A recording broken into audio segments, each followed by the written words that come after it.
Profitant de l'annonce du retrait des troupes américaines le 9 octobre, l'armée turque a envahi le Rojava au nord-est de la Syrie. Cette invasion est appuyée par des milices djihadistes issues des branches locales d'Al-Qaïda et de groupes salafistes.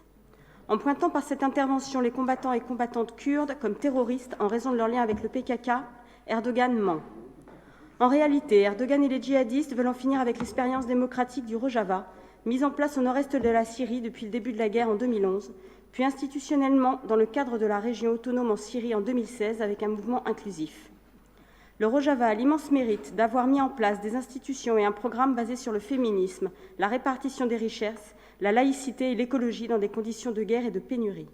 Ce programme s'appelle le confédéralisme démocratique.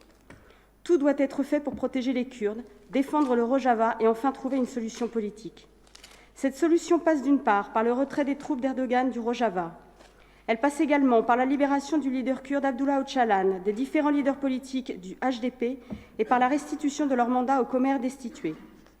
Le PKK doit également sortir de la liste des organisations terroristes de l'Union européenne, car il n'est pas possible d'accepter que ces hommes et femmes en première ligne contre les djihadistes au Moyen-Orient soient en même temps considérés comme des terroristes.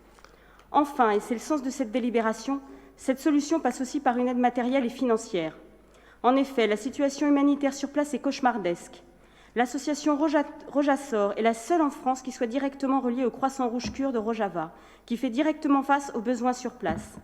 Avec un réseau d'autres associations, Rojasor a lancé un appel à l'aide et au soutien humanitaire international et lance une campagne de dons.